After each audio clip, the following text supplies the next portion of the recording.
Hello and welcome to Turntable update number 14. Now today I'm going to try a new power supply on my Clearaudio Concept moving magnet turntable. Now if you've seen my previous videos you will have seen me show the power supply that it actually comes with, which is this little tiny wall wart effort here. And one of the things I said in this video, just as a soundbite to get the point across, was quite clear, and it was hi-fi turntable, not hi-fi. You know, that's £1,000 turntable, and that's what they're using to run it.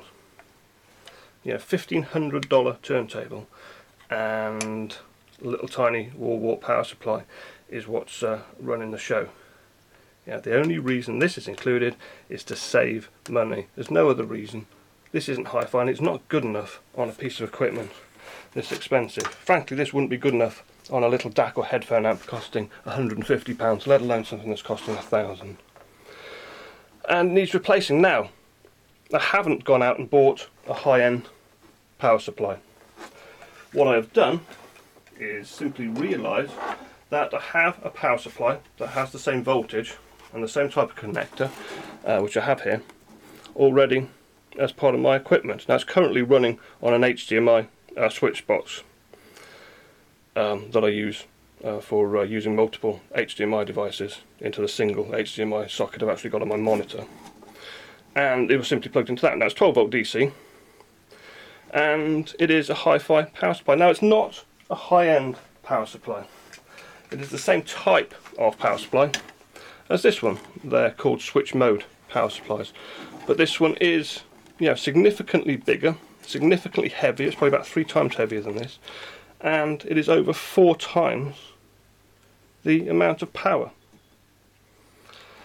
And yeah, it's just a bigger, beefier affair. Also, instead of being wall wart where you plug it directly in, you actually plug it into an IC lead, which means I can use my hi-fi IC lead that I actually bought.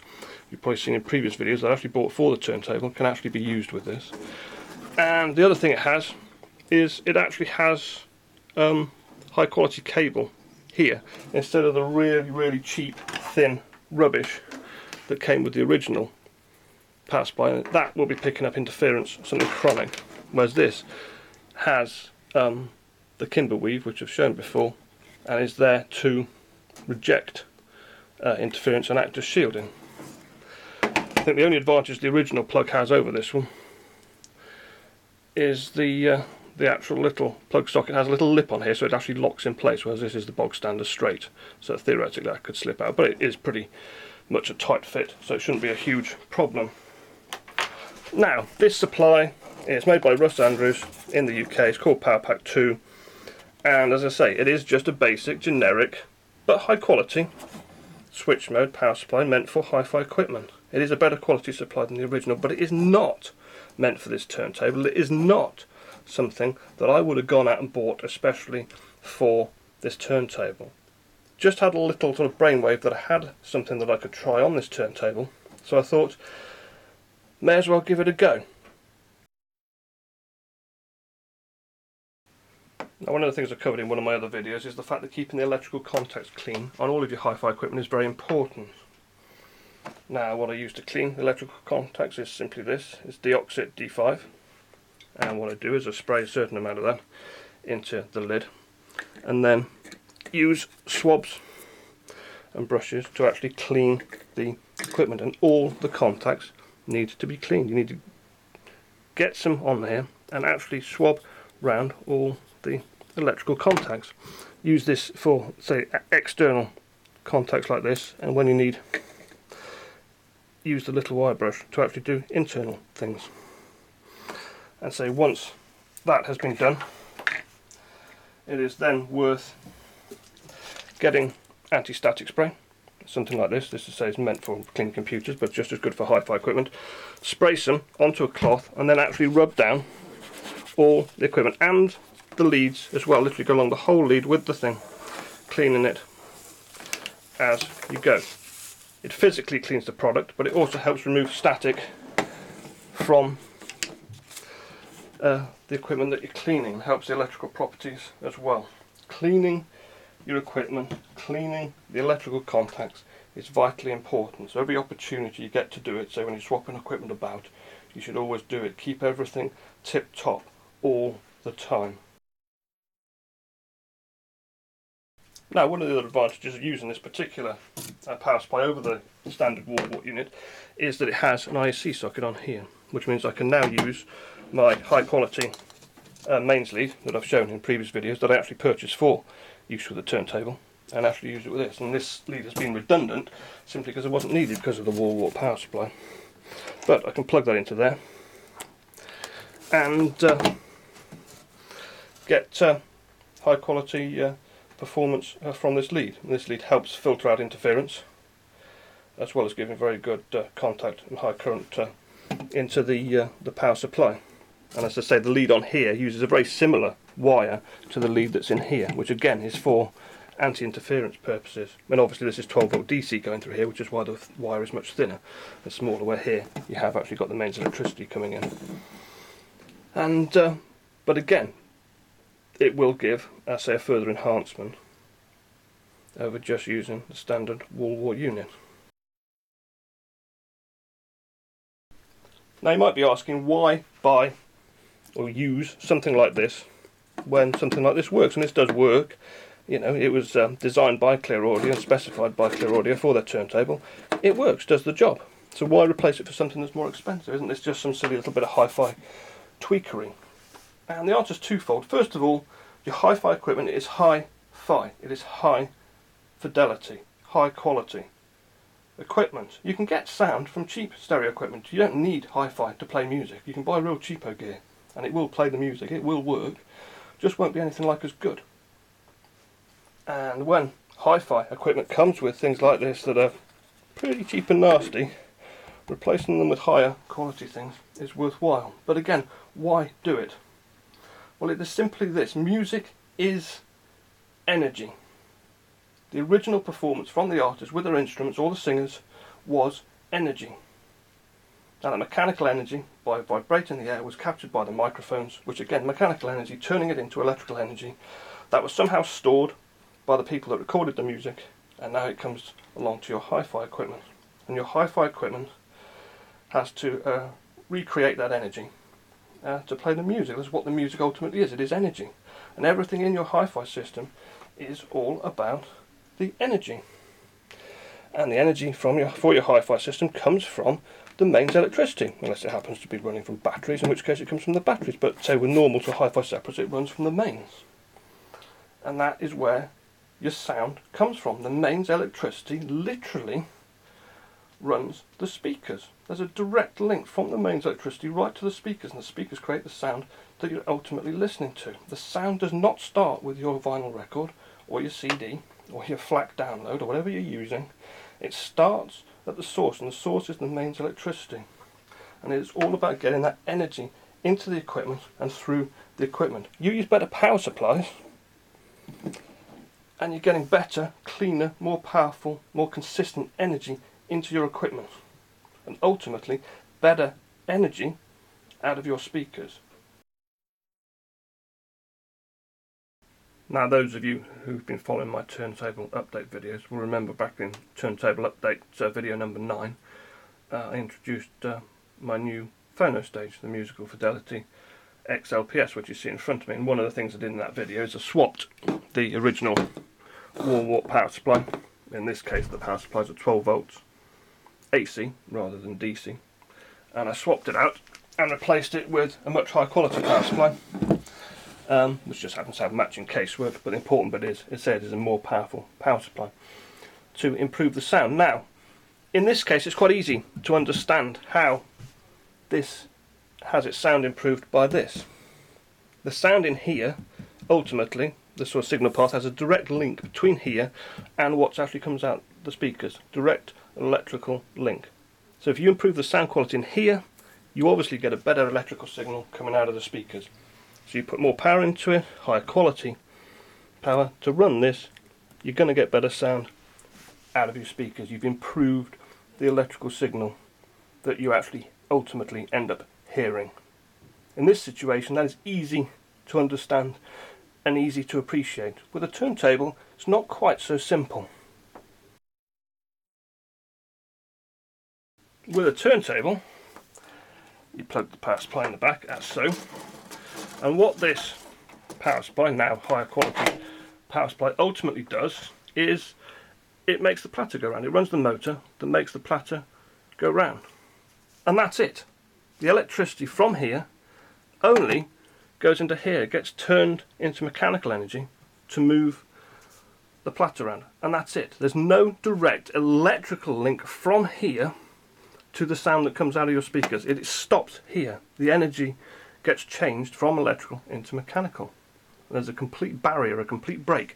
The electrical signal is then picked up again by the stylus, changing the mechanical energy from the record into electrical energy again, which of course comes out here, down here, and out ultimately through here, and continues on its way ultimately to your speakers.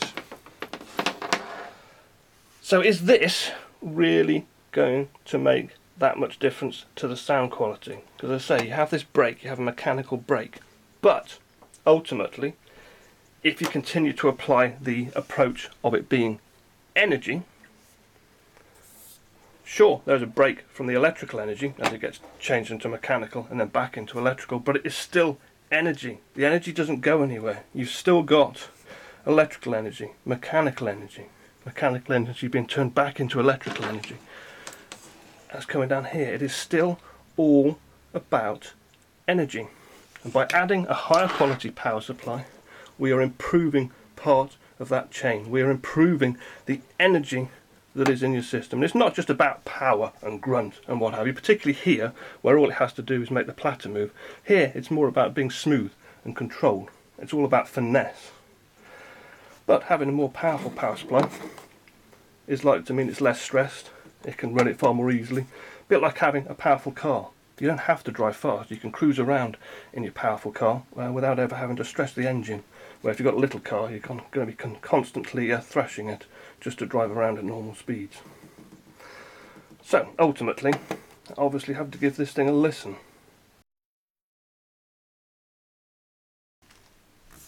Now you have to remember that this power supply is generic 12 volt DC power supply, switch mode power supply. Good quality, hi-fi power supply, but still small, still fairly generic. It's not meant to run this turntable. It's not something that I would have rushed out to buy to power this turntable, not at all. The power supply that I want will be much bigger, sort of high quality linear power supply, and it'll cost far more than this. I believe this comes in at around the £100 mark, but the ones I've been looking at are at least £300, so it's significantly more expensive. And okay, it's using this lead as well, which should certainly help proceedings. And at the very least, the high quality cables will be removing interference. But ultimately, will it actually make much difference to the sound quality of the turntable? And the answer is, yes, it does. Now, the difference is both subtle and profound at the same time. It's not a huge difference, but it's a very marked difference. And the difference is in how musical the presentation of the sound is. Before, I found this turntable to be a little bit choppy in the presentation of its sound. It wasn't all that musical. I mean, I could go on eBay and buy a CD player for under £50 that'd be far more musical than this turntable is straight out the box. And this turntable's got strengths in other areas, but sort of musical cohesiveness isn't one of them. And frankly, for a £1,000 product, that's a little bit poor. But when you have a £1,000 product, again about $1,500 and that's what's powering it, frankly, what do you expect? It is a weak link in the chain. It isn't just something you can improve if you're a hi-fi nerd and you want to improve stuff. It needs improving. It is not good enough, not even close. This is better, but it's still not all the way there. But from the improvement this has brought, I am sort of buoyed up towards buying a new, say, high quality power supply. The difference this little unit has brought is substantial, and it's an improvement that you couldn't really get in any other way. Improving the cartridge isn't going to get the same kind of results that this does. This needs really to be done first, and I'm definitely going to buy the power supply, new power supply, before I replace the cartridge now. As I say, the difference was subtle, but the musical presentation of the sound is much better. The timing it's tighter. It appears to be faster. It's almost like the music's being played faster. It's not. I've done sort of precise timing tests with the whole sides of records, and the time it actually takes to play the sides is exactly the same. There's no alteration in the actual speed, but the timing appears to be faster. The sort of leading edge is faster, but at the same time it is more relaxed. And it's just everything is slightly more precise. It's more real sounding, and as I say, because of that, it is more musical sound. Before it was sounding a little bit mechanical, a little bit clunky. And I'm talking in absolute terms. I mean, don't get me wrong, this turntable is massively superior to the Marantz. The Marantz sounds very rough and ready by comparison, but it's still not good enough compared with, say, good quality digital source. In fact, even with this applied, it still isn't up to the musical ability of a decent digital source. I'm not even talking high end. I'm just talking good quality budget CD player. In terms of how musical it is, how enjoyable to listen to it is, beats this turntable hands down at the moment. But as I say, it is a work in progress, and little things like this are making a big difference. But I do think straight out the box, this isn't quite the finished article. You know, the feet were rubbish, and I have improved them by using the wooden cone feet, and they may get improved further at a future date. And I've improved it with this, but again, needs improving with a better power supply, and at some point I will change the cartridge. And I think when all those things are done and improved to my satisfaction, this turntable really will sing. But it has a little way to go yet. But ultimately, I'm very pleased with this power supply. Say Russ Andrews PowerPak II with the Russ Andrews PowerKord 100 fitted to it. There's an obvious and definite improvement in the sound quality. This will now be remaining on the turntable, so I only tried it out to see what it'd be like, but it's now remaining on it. The HDMI switch box can use its own wall wart power supply now, and eventually it'll get this back on it. So when I get a new power supply for the turntable, that probably won't be until towards the summer. But yeah, it's as I always say, you should accessorise your hi-fi equipment. I mean, it might seem like a nerdy hi-fi tweaky thing, the little wall wart, little weak points in the chain, like bits of rubbish like this, need to be replaced for high quality items. You know, frankly, there's no point buying a £1,000 turntable if you're just going to leave it as it is. It isn't good enough. And, you know, they've managed to keep the cost down to £1,000 by cutting corners, and you need to sort those dodgy corners out. And as I say, buying a new power supply is one of the ways of improving this particular piece of hi-fi equipment. Now, do I actually recommend you people who own this turntable rush out and buy this Russ Andrews PowerPak? And the answer is no. I'd advise you do some research, and you're going to get a high-quality linear power supply. You can get them from about £200 upwards. I'd say the ones I was looking at are about £300 upwards, depending on how they're specified. But I think they're worth every penny. I mean, yeah, £300 doesn't buy you a particularly high-end cartridge, and cartridges wear out quite rapidly. The power supply will still be working in 25 years' time if it's a good quality item. So worth every penny, in my opinion. And something that really needs to be done, I think, before changing the cartridge. Because without the precise and delicate and sort of high-quality timing that this is bringing to proceedings, you're not going to get the full benefit from the cartridge. So that's it for turntable update number 14. Trying out my new power supply, well, new old power supply. And thanks for watching.